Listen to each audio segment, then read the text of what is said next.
I just said that. Alrighty. Are you ready to go? I'm all set to go. I don't do slides. And I want to make sure that everybody understands that my trainings are always strategic. They're always about strategy. It's not the tech, it's not the how to and that because that stuff changes. Like you can literally record that today and tomorrow it is different. And with between Google and ChatGPT, it's very easy to get that how to do stuff. This is more of why to do things. This is more of strategic direction and making sure that everything is in alignment with your vision, mission, and goals. So, with that said, if you missed the podcaster party a couple weeks ago, my name is Tamara Hamilton, and I am a business consultant focusing on digital marketing strategies for professionals, experts, and coaches and solopreneurs. Basically, anyone who has like that corporate professional experience is looking to translate that and monetize that online. And so today, what I've prepared is a mishmash of things. I always like to update my presentations before I present them to make sure they are actually the most timely and the most relevant. So this is 2026 YouTube growth strategies for podcasters that actually work, right? Because you'll hear people give you a lot of strategies. And one of the key differences, again, between me and others is I'm going to really be focused on what is working now, but not only what is working now, but what is going to continue to work for some time. I'm not going to just give you something that's going to work today, but might not work in a couple days because the algorithm shifted. And that's the difference between strategy and focusing on tactics. The tactics are going to be more like chasing viral trends and that. And so, yeah, you might hear some tactics here and there, but we're really going to stick to strategy. Okay. So, I remember one of the questions from the podcaster party, or one of the things that came up was on SRT files. That is an example of something that's more of like a tactic. That's not really strategy. And so you may know of things like that, and they may come to your mind during this presentation, but just know that I am aware of them. And the reason I'm not bringing them up right now is to keep this very kind of beginner focused, right? And not too complicated and really make you feel overwhelmed. My whole style of coaching is all about first point of breakdown and not hitting you with 12, 15 different things that you need to correct all at once. So the big I thing th- to know I about think you. we all appreciate that too. Oh, good. Thank you. I was that coach once early on in my career, and a really good coach taught me to not do that, corrected me, and I haven't done it since. So, here's the thing. YouTube is not only a search engine, it's the second largest search engine in the world, owned by the largest search engine, which is Google. And you'll probably recall that from the podcaster party, right? And so the number one reason you want to be on YouTube is discoverability, because YouTube is going to potentially bring you new listeners, and not only new listeners, but new listeners with intent. People who are there for a reason, because YouTube is the largest how-to university.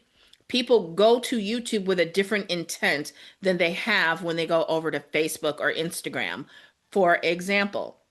So people go to YouTube, much like they go to Pinterest for recipes and that. But I remember when I started in the world of beauty, there were these sisters that I knew, and they had started a YouTube channel, and they were telling me all these things I needed to start creating content, right? And so they learned by going on YouTube and searching for things like how to create your own light box, because back then Amazon wasn't full of light boxes that you could buy.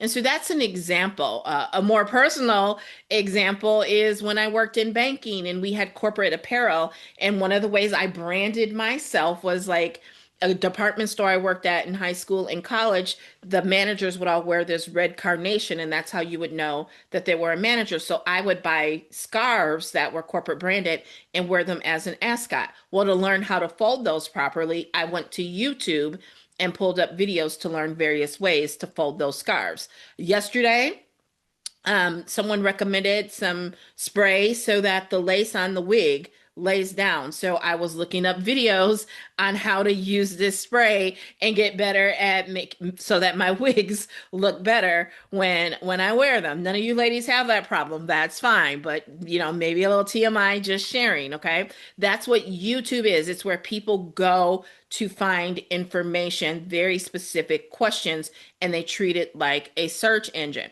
So it's not just another social platform, it's a place where people are looking for what your podcast solves for them. I always get this quote wrong, so I'm going to try and look it up really quickly. It's Perry Marshall quote about drills. It's something like if you, nobody who bought a drill actually wanted a drill, they wanted a hole. So if you want to sell drills, you create content about making holes, right? And so you want to think about that throughout this presentation and as you are booking for your podcast and titling your episodes and what even the questions, the guest and how you format your podcast is what is it solving each and every episode? What problem or problems are you solving? So even think about the title of this 2026 YouTube growth strategies. I could have stopped there, or I could have just done YouTube growth strategies for podcasters, but I added 2026 to make it timely and relevant so that you know that when you come across my video compared to other videos on YouTube, that this is current. It's relevant right now today, not 7 years ago. And for who? This is specifically for podcasters and for extra zhuzh that actually work. So this isn't, some BS, right? Those are some of my favorite books by Dan Kennedy, The No BS Way to Marketing and things like that. So I add that on the end. And so now you've got a nice captivating title that makes people want to click through to your video, right? And you can do that same thing with your podcast episode titles, okay? So, we already talked a little bit about Facebook and Instagram. People are browsing, right? They're really there to be more social. They're there to see what's going on with your kids, get to know you kind of more on a personal basis. If you are a pet parent, see you interact with your pets and things like that. And, podcasts are subscriber listening mode. I see podcasts because you're putting these two things between your ears. It's often on your way to work. It's, while you're on the treadmill, for me, often while I'm cleaning or doing busy work, I will have that podcast playing in the background. So it's subscriber listening mode, right?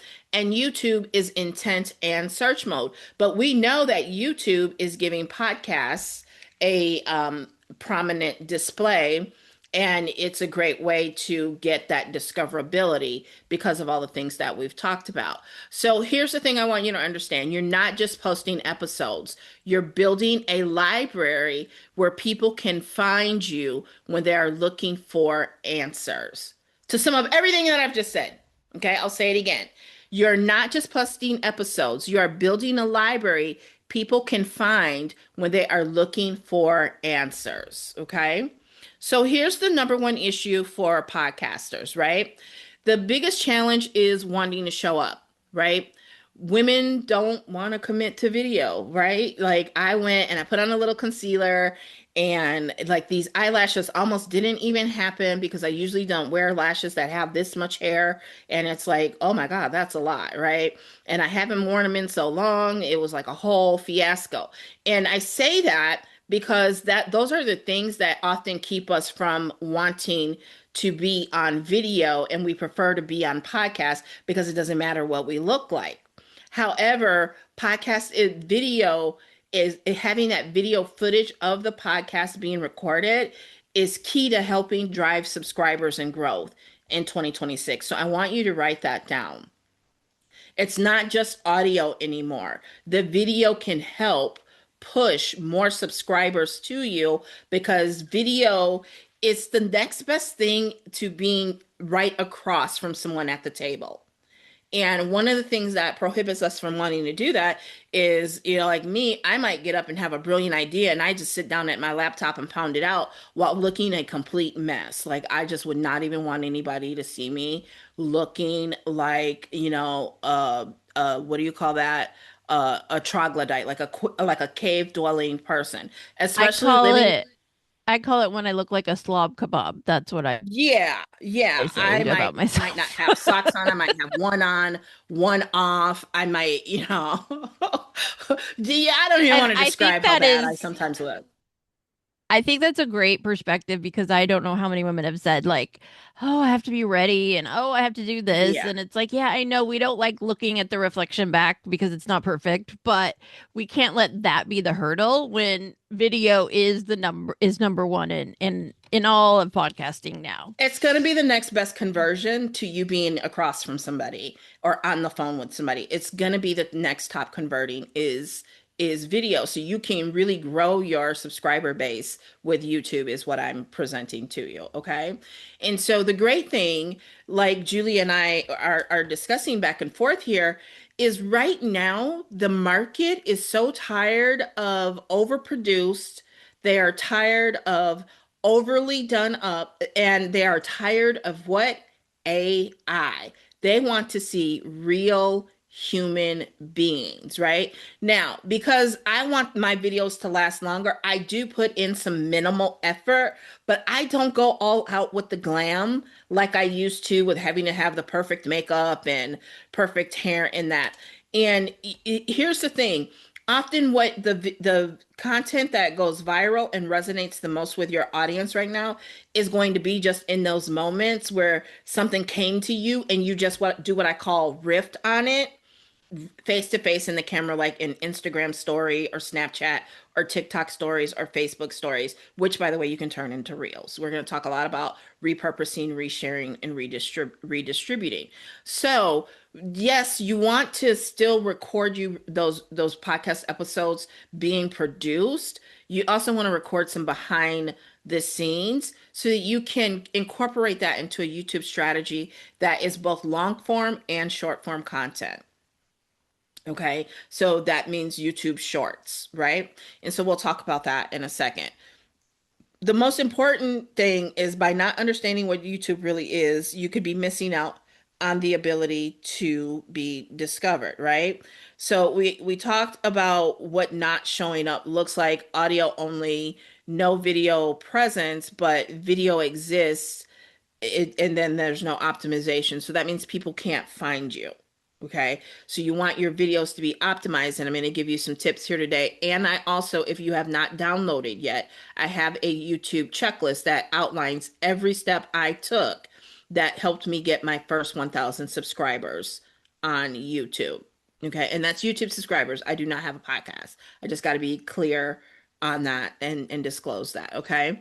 And you want consistency. The YouTube algorithm favors consistency. I'm not big on teaching you to chase the algorithm. So when I do mention the algorithm, that is proven over time. That is consistent. That is a house rule. Okay. All the other stuff changes from time to time, right? And not having strategy, not connecting YouTube to leads to offers. I will be honest, in all the podcasts been a guest on over probably 10 years, 11 years now, going on 11 years, you don't get a lot of leads from podcast up until the time that you do.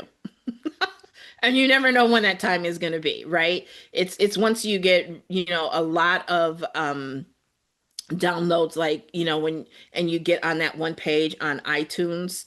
But until then, there's still a lot of reasons why to do that podcast. And one of my favorites is the Secret Podcast, which really helps people to see what it's like to work with you.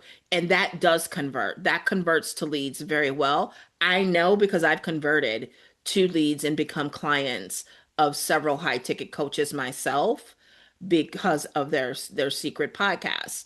And so you can still incorporate YouTube in that it just flows a little differently. So now we're going to move into my top 3 pillars or core framework for YouTube for podcasters. Number 1 is optimization is everything. YouTube is very forgiving and you can go back and re-optimize at any time. You do not have to get it perfect today. I'm not going to go deep into optimization right now because the checklist, if you follow that checklist, your videos will be optimized. Okay. And you want to use really good, strong keywords. And where you want to use them is in the title, the description. I like to do the tags, but the tags, just statistically, are not as important as the keywords actually being in the description. Okay. You want to, if you are uploading from your laptop or desktop, you want the file name of the video you're uploading to match the title as closely as possible. Okay. It doesn't have to be 100%, but you definitely want your core keywords in the or the long tail keyword in that title. And you can Um, actually optimize for more than one long tail keyword at a time. okay. I was going to ask you about that. I upload to YouTube from Descript. Okay. So I assume I can't do anything with the file name that way. So should I be downloading and uploading for better SEO? Um, that depends, okay? Because um when I've uploaded from iMovie on my Mac, I still have the opportunity to change the title so that it meets the what I want it to over on YouTube. And the reason Okay. I'm hesitating is because you don't want to consume too much space on your device. And yes, you can delete Right. it, but so if space is not an issue, it wouldn't hurt, and then you can delete it right away. But it's not the most important. It's one of those bonus ones that helps. Gotcha. Because when you Okay. do it from your phone, it doesn't really have a file name. Right. So Okay. one of the things we I'll didn't I'll play with it in Descript and see if it allows me to do okay. anything. Because I know in Descript you put in with it, it goes with it, title, description, tags, all from you from Descript into YouTube. Oh So yeah, then I would fill all that out. okay. And I Yep. do. I just Yeah. didn't know, Okay. Yeah, Perfect. yeah, I would think that the script is doing much like iMovie does. It gets Probably. all of that and then you can just put it over in there. And then the other thing is, like I said, YouTube is very forgiving. So you can always go back in and change the title. You can change the description, the tags and all of that at any time, right? The other thing, and we talked a little bit about this, so I'm not going to go too deep into it right now, is the thumbnail. The thumbnails are important. You don't want them to be cluttered. You want them to be pretty minimal and no more than 6 words. And it shouldn't be the title. It should give them a reason to click through. Now, someone like Mr. B spends tens of millions testing thumbnails. We don't have that luxury, so we just kind of figure it out and keep going. So the key message here is that you don't have to get it perfect today.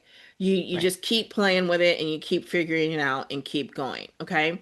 My second Yeah, pillar is I was just gonna say I've actually gone back and updated thumbnails when I heard yes. because I was putting the whole title and a bunch of too many pictures, so it's okay to go back. Yeah. I also dropped the link that you can get Tamira's YouTube checklist she's been mentioning Thank in you. the chat, and I'm also gonna drop the link. I can't remember who was at the event last week or month or whenever that was that she spoke before. So I'll put the link in the chat for to YouTube of her speaking there too. So you can listen to her. We do talk a lot more specifics about the thumbnails. Yeah. So, the second pillar is strategy, right? I always say strategy first. You have to be intentional with everything you're doing with these platforms, whether they are search and intent based or they are social first. Okay. So, you want to know what you're doing and how it fits into your overall marketing strategy. And I'm going to give you a real example from one of my clients who is soon going to be a case study. And by the way, this is why I love AI because it allows me to do things that I've been wanting to do and not been able to do before. And one of those is to really be able to catalog and archive exactly what I'm doing with my clients and give me some great and powerful case studies. So just so you're aware. And one of the ways I do that is I record all of our sessions and use the transcripts from YouTube to do that. So I just gave you that for free. Like that is big money right there. So, sorry, I just had to stop and share that. So, Theta came to me and she wanted to, initially, for the reasons we've talked about here today, she didn't want to be on video. She wanted to do a faceless YouTube channel. And I kind of talked her out of it, but made it feel like her idea.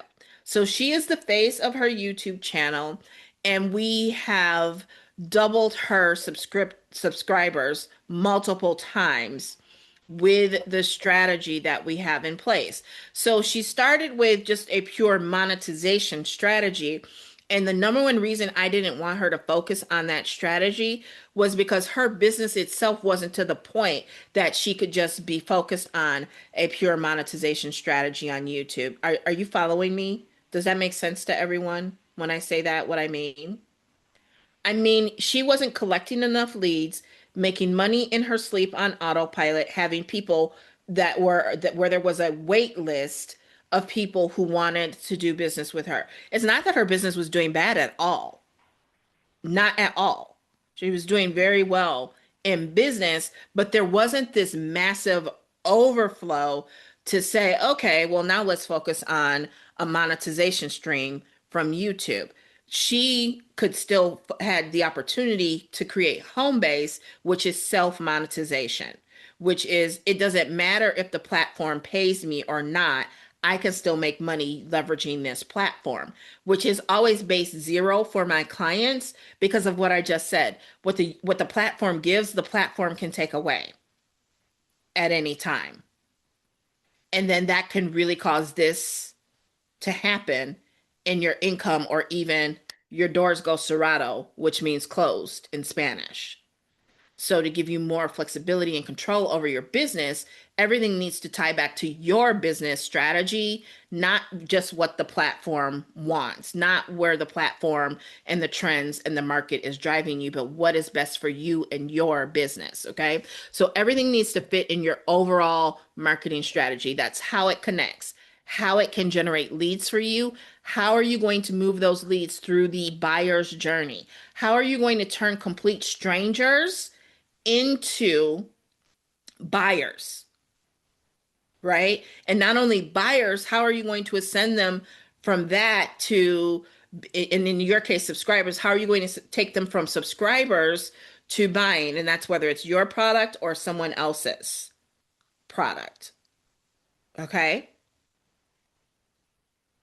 How are you going to move those leads through your buyer's journey is one of the most critical pieces that I want you to think about every single time you go to upload a video. Where are the people at the beginning of this video, and where am I trying to move them to by the end of the video? Are they a stranger and I want them to become a subscriber? Are they a subscriber and now I want to move them to a paid subscriber? Are they a paid subscriber and now I want to move them to a coaching program? Okay. And that it doesn't have to be those exact things, but just as an example. And the great thing about long form YouTube is you can have several call to actions throughout the video, just like Theta does, where you address various points of the buyer's journey. So you can first ask for them to become a subscriber to your channel. Then you can tell them to go and subscribe to the podcast on iTunes or Spotify or wherever, right? So you can have multiple call to actions throughout the video. And that's one of the things I recommend. And one of the things we did with Theta was we made sure that those call to actions were beginning well before most people jump off of the video. You don't want to wait until the end of your podcast. You don't want to wait until the end of your video to make your ask because most people have already exited before the very end. Yes, you want to definitely ask. The longer they watch the video, the bigger the ask you can make, is what I'm saying. The longer they stay on the video, the bigger the ask. So your asks are, I'm not saying the bad word. I just, that It's big okay. Midwest accent. We get it. Your asks. Yes, that ask. And I got that whole But nasal thing going on because it's I winter. think this is really important because one, I think a lot of podcasters wait till the end to give Mhm. a CTA and they don't want to give too many, which I always tell them don't give, especially as a guest, don't give too many. You want to have a, a good solid evergreen one, but it is important to like mention throughout because there are Yes. things you can tell them to do that don't equate to buying to them in their head, which is hit subscribe or follow, go sign up for my free event. Like it can, like you said, build. And I really love how you said that because even if you don't have a podcast, any video you're doing should be doing that. And I think Yeah. a lot of us don't do that. We say something at the end or we wait till And the that's end to because say we've it. been trained that we have to earn the right, but you're earning the right all the way along. And it follows the old school sales thought of always be closing, asking those little closes along the Mhm. way and getting them used to nodding their head and saying yes. Not that you're being a sleazy, slimy salesperson, but because of psychology, and that is how the human mind works. Okay. So all of this translated for podcasters is YouTube is not separate from your podcast. It is an extension of your podcast ecosystem. Okay. And pillar three is consistency. One of the things you will see in the channel billboard photo, a lot of old school YouTubers in particular will tell you what day of the week to expect new videos from them. And so you want consistency in the day of the week or the day of the month that people should expect new podcast episodes from you. There was a podcast that I used to absolutely love when they were consistent, but then you never knew when they were going to fall off because they overcommitted and overdid too much, that they would get burned out and then they would disappear.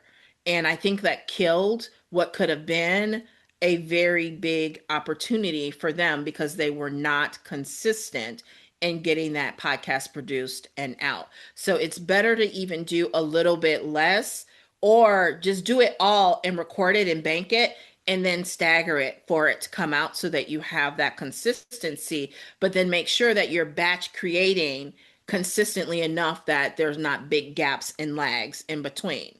Okay. So you want to be willing and committed to being consistent, as we've discussed. And YouTube is a long game with a long shelf life. We talked about this in the podcaster party, how there were videos from 2014 that were still sending people to a business that I'd shuttered in 2018 up until 2020, 2021, when I finally just took those videos offline. YouTube is your 24/7, 365. And I've only known of YouTube going down once or twice. And I've been on YouTube since 2006. 24/7, 365 discoverability channel. That And is, it is now the number one podcast listening watching platform. It now beats out Apple and Spotify. I did not know that. Thank you for that. That is very powerful, Yep. right?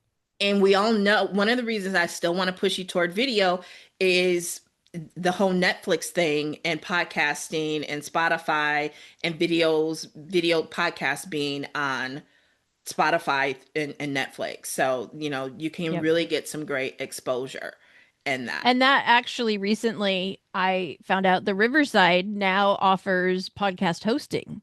And I think a big part of that is because they're like, wait, Netflix wants podcasts? We're offering how to record, how to live stream, how to edit. We need to offer all of it so people come here as a one-stop shop. So I think we're also seeing other businesses and softwares switching to video in ways to meet this new demand of where podcasting is going, which includes Netflix. And yeah, if you're not doing video, not that we're all wanting to be on Netflix and that's even attainable, everything changes, but it's like, why don't sell yourself out of an opportunity, especially if you have recorded video and you just haven't used it. And I'm going to take it a one step further. You know what I watch on my TV more than Netflix or any other TV channel or network? YouTube. Yep. YouTube is my favorite channel to watch. I watch everything from worship videos in the morning, my kids, my grandkids, and um I haven't decided what I'm supposed to call this baby, but it's my youngest cousin's baby, and his mom is gone and our grandma is gone, and I babysit and I'm kind of filling in a role, and we just haven't figured that part out. The baby will let us know. So, they all have their own little YouTube kids on my TV. I I bank more hours on YouTube, hands down, than any other streaming service. And so that's what you have to understand. Even Instagram is beginning to play with being able to watch their videos and their reels through your TV screen. Mhm. And I Have, will say, I don't have data off the top of my head, but for sure with millennials and Gen Zs, YouTube is basically what the cable box used to be for us. That oh, is their and TV. Gen Alpha, like I said, Yeah, that, even more so. yeah, Yeah. And I think, I often watch YouTube things while I'm on my computer working and maybe playing in the background. But, when you look at it, it makes you feel like you're with them. Like AB Polar Show's really good at that. The way that they're set up, you feel like you're an extension of the table they're exactly. sitting at talking to you. So just think about those things in terms of the video. It doesn't have to be perfect, doesn't have to be, super high quality editing. It's about how people feel when they look at it and being able to think about people looking at it on a computer versus on a TV. So it is just kind of the mindset around that. I think we're so used to our phone with social media that it is different with YouTube because people are watching that consistently in other places.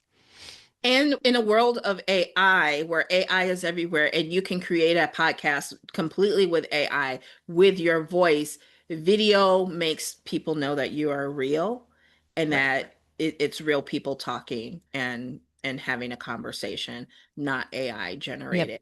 Not that, And that's and why I don't it's see anything wrong with the AI generated, but some people just want to have that human connection. right. And being imperfect and not over editing and not worrying about the quality tells people right away that I'm a real person. I'm not generated. And yeah, we can watch that. But I too, sometimes when I look at a video and I question whether it's AI, that makes me not want to watch it. Right. I want to know this is a real person saying it directly. And so think Exactly. about that. That's why it's okay to show up however you are, because that's telling people you are real. Exactly.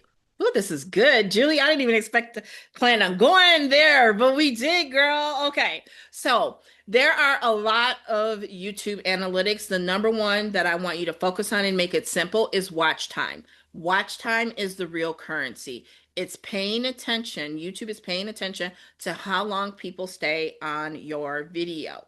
Okay. So to translate that to the world of podcasting, I'm going to speed up here a little bit so we can get some Q&A in, is your hook and pacing beat perfect lighting. And that's why having segments and why podcasts are perfect for YouTube, because most podcasters have segments. It's something I've worked with clients on, is creating their podcast flow and how they should segment it, and it will increase you podcast. People tend to listen to those, I would say, at least two-thirds of the way through. Otherwise, you might need to look at reformatting your podcast and reconfiguring it to your ideal client. Like John Lee Dumas is famous for, his ideal client had like a 30 or 45-minute drive to work, and so he made sure his podcast fit within that time period, right? And so your it's watch time is how much of your video they are consuming, and the closer to 100%, the better. Okay.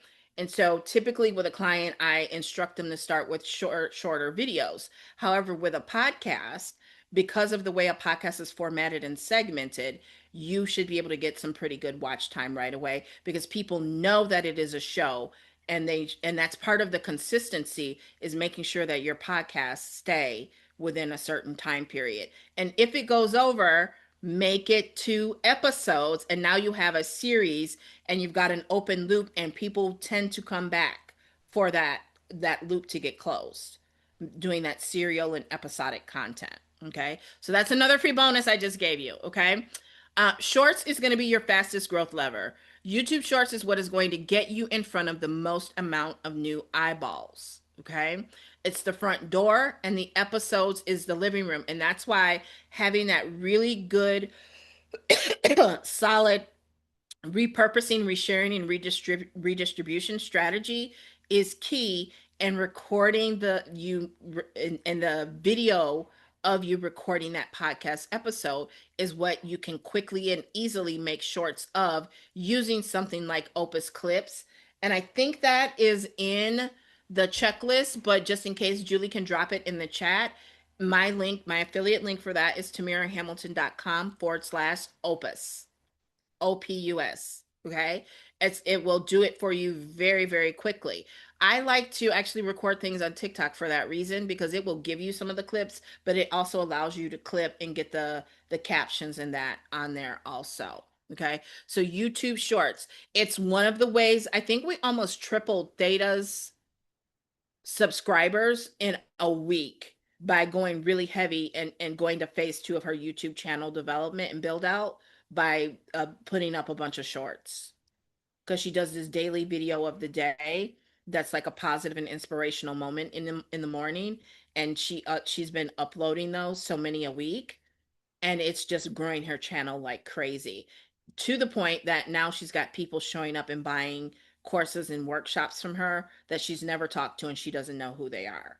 That's the power of YouTube. Okay. And so the smart repurposing, it's all about working smarter, not harder. You can repurpose podcast clips, behind the scenes, reels, TikToks, live trainings, guest appearances. Don't forget, if you are hosting a podcast or several like Julie, when you are a guest on someone else's, make sure you have permission to upload that also as a episode of your own. If you follow the what is the family, Todd, he went to prison and got out. The Grizzlies. Yes, Todd Chrisley. I used to love his show, right? His oldest daughter, Lindsay, she has her own podcast. She's on a podcast with one of the girls from Teen Mom on MTV, and that Mm-hmm. girl has her own podcast. So, what they sometimes do, and they did it recently with this whole story about the Chrisleys and their whole family drama, is they did an episode, a series, but it was an episode on not Julie, on Lindsay's podcast, on the podcast Ice Cream Social, between the two of them, and then one on Kai's podcast, and then I think they did the finale on Lindsay's. And the Chrisleys do that amongst each other because they all have podcasts. So think about Yeah. how you can collaborate and co-create to get content, but always still own your masters and be able to reproduce and do what you want. Like the training a couple weeks ago, I asked Julie, like, it's great that you gave me the YouTube, but I'd also like the video so that I can do and actually live what I tell all of you to do. Right. Okay. So, And there's a lot of ways to do that. yeah. And people do episode swaps where like I interview them on mine, they interview me on theirs. But then I've also had where Alicia Galati is one example. We were on each other's podcasts and she came to me and said, "It's the end of the year. I'm tired.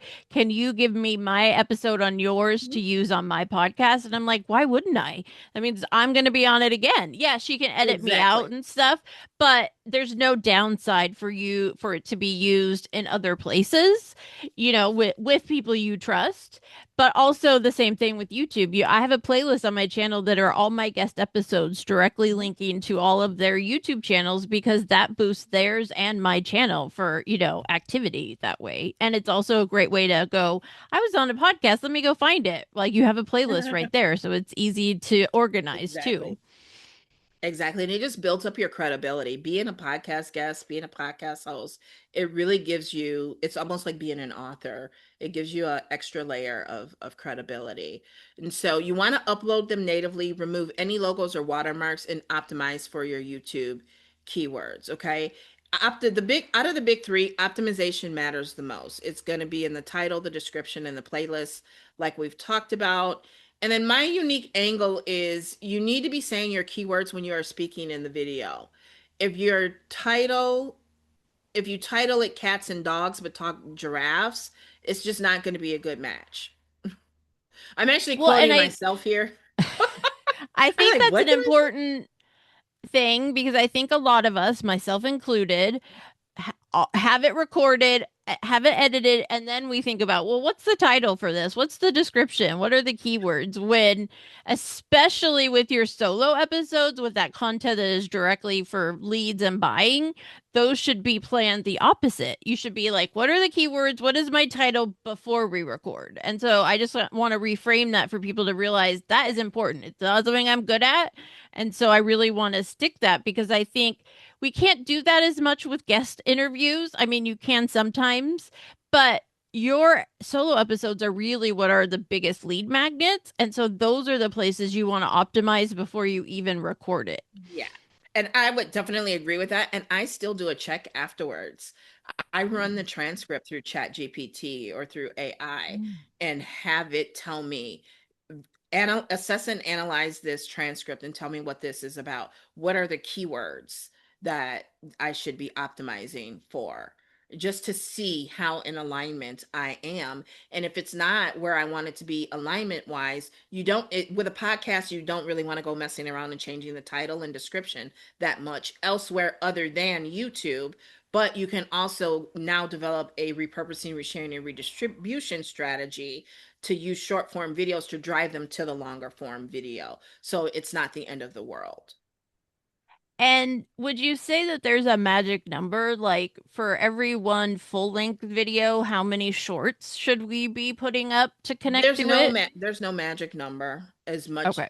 I wouldn't go crazy and do like 100 unless Right. it I mean if it's an episode that and now and not even if it's an episode that's like really viral and getting a lot of views, I wouldn't.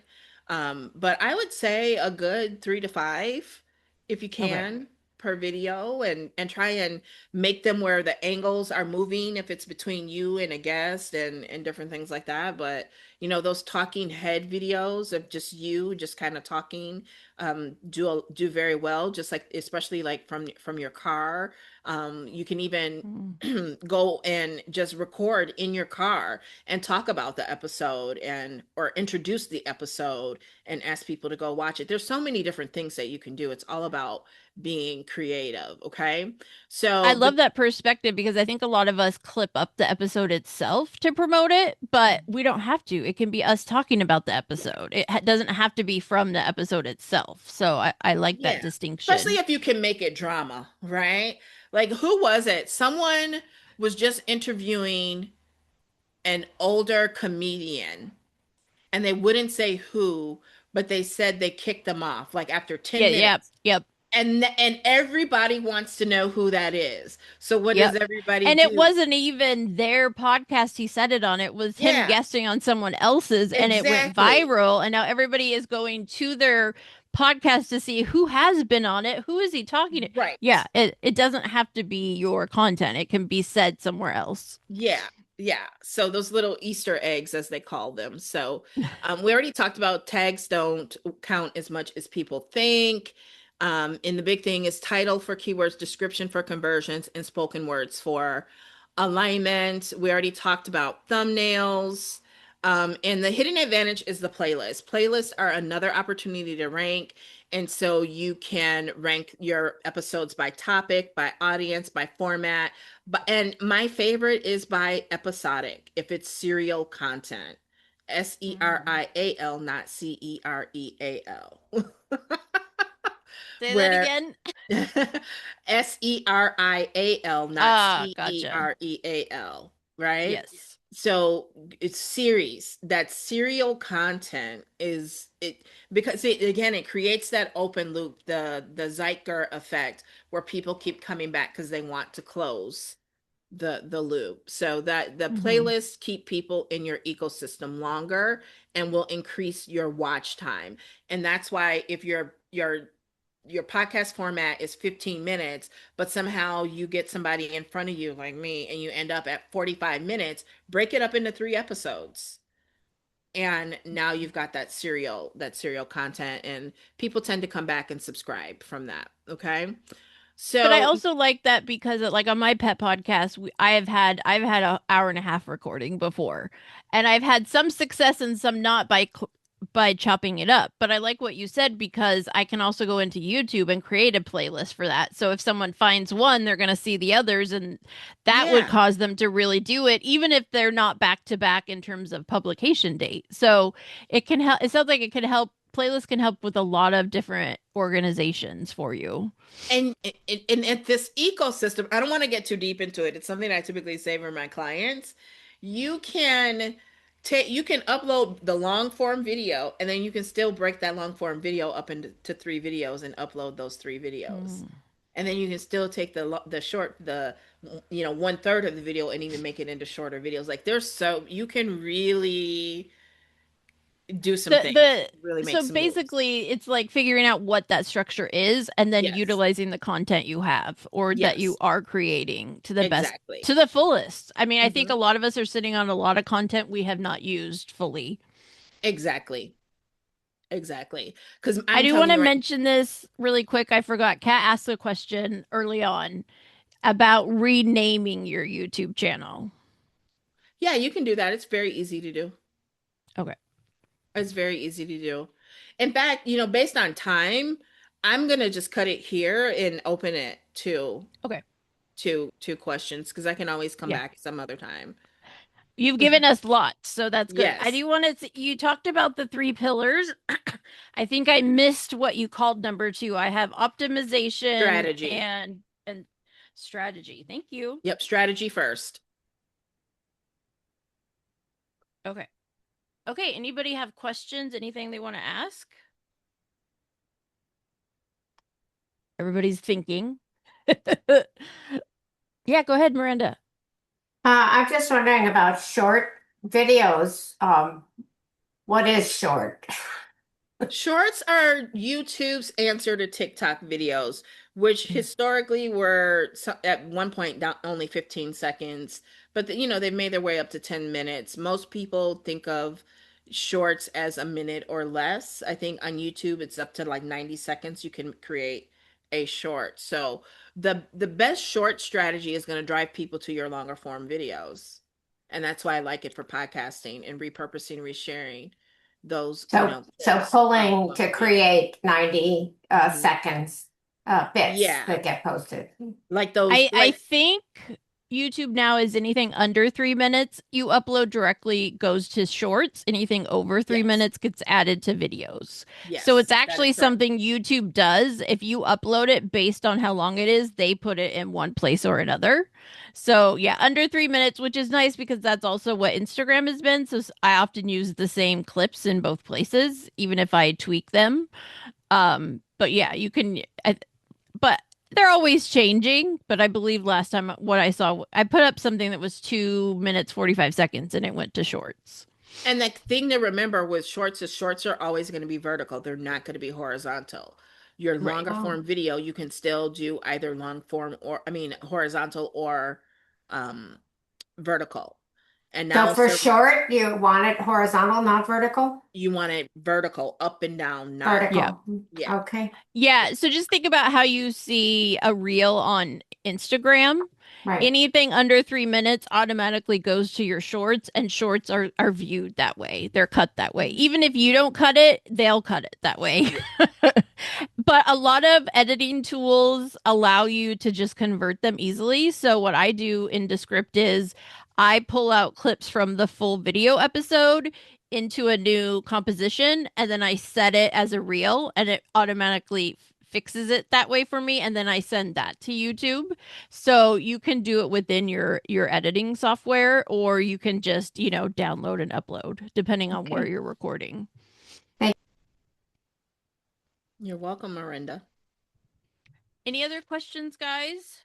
I'm going through to see if I wrote down anything to ask. No, this is helpful because what I do is different. I don't do podcasting, so to speak. I do my interviews for my Facebook group, and then some of Yeah. those people land on my YouTube channel. So the whole idea of subscribing and all that is not a topic or CTA, so to speak. But adding my own little clips and shorts and things like that, sounds like that's what will drive the traffic, the subscribers and all that, based on the things that I talk about, the hypnotherapy, the Reiki, the coaching, the mindset, the everything that I talk about. So that sounds like something that I need to focus on. Yeah, and one of my mentors, her name is Amanda Francis. She started out as someone who dropped out of her PhD program to become a life coach. And she really exploded on social media, and she is now on the Real Housewives of Beverly Hills. And her podcast, Yes, I know who you're talking about. and her podcast is originally just YouTube videos that she stripped the audio and made them podcasts. Oh, Yeah. and what's her name? Amanda what? Amanda Francis. Her Francis. original podcast episodes, the very first seasons, were just stripped audio of her YouTube videos. Oh, I Well, don't even and think that's the she thing. I It don't even is think she has the different. whole podcast thing on YouTube. Yeah, I don't know. I'll have to look. Uh, Even for podcasters, our interview episodes, are different. And so what it is we can take it, but we can add in those parts of the CTAs and in the front and in the back or anywhere we want.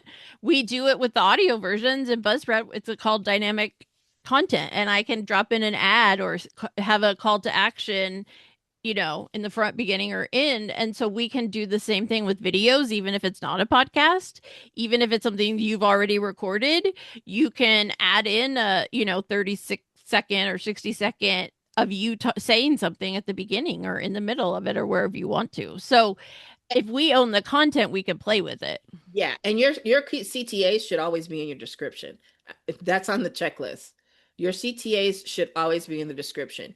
People who know YouTube and in that they know to go to the description. So even if you don't get to say it, here's the order, right? If you forget to say it, you can edit it and put it on screen. If you don't feel like doing that, then just put it in the description. It's going to be the most Yep. impactful if you say it and it's on the screen, but it's not Right. lost because those who really want it are going to go in the description and get it. Yep. And so it's good. I have a footer I use for YouTube with my most important links, and I just add it to every video because if I don't say one of them in the video, they're still all going to be at the bottom of it. Yeah. cool. Okay. Yeah. Thank you. So you have a podcast just ready to go. She does. Well, and I want to say this, and you all know because you've probably heard me say it. I'm not a podcast pusher. Not everyone needs a Right. podcast. But also, what podcast means is very wide. I talk about traditional podcasts, which means you have an RSS feed, you have audio only, and you can be found in Apple and Spotify. That's traditional. But there are, I don't know the numbers, huge percentages of people that have podcasts that are not in those places. They're on YouTube or Substack or Spotify for podcasters, only doing the video part, right? So think about podcasts more broadly in terms of any audio or video content that you are providing episodically, serially to people in order to educate, generate leads, etc. So just realize when people say podcast, they could mean one of 100 different So many versions. different things. Yeah. And So you don't many have to call it that, but you still have that type of content. And it's Okay. credibility, right? Like, Yep. that movie with Vince Vaughn and Sweet Home Alabama, Reese Witherspoon, where they it's a Christmas movie, and they're at one of the family members' house, and the young guy, and I like almost peed my pants when the little boy was like, "Google me, bitch," right? So that's what It's all of about this does for you. Yep. Is it gives you credibility. It's your ass featured on. So I keep a list every year of everywhere that I've been on a podcast, I've been on a summit, anyone's live video that I've been on, anyone's show. I keep a list of all of that because it gives me credibility. So if it comes down between me and another guest, I'm Yep. chosen, but it also gives me credibility just overall. It's like a credential, it's bragging rights. Right. And it's the same thing with guesting. When people have you as a guest, they're saying to their listeners, I trust this person. What they're saying is true. I often have people, whether it's a good reach out or not, start an email with, I saw you on this X and O podcast. I'd love to ask you this. So it's about the credibility and showing your expertise. And it's about, this came up in a podcast interview I did this morning. It's not it Yes, we are creating content, but it's not about the content. It's about the connection we are building with the content. Exactly. It's the exposure, the visibility, it's all of it. Yep.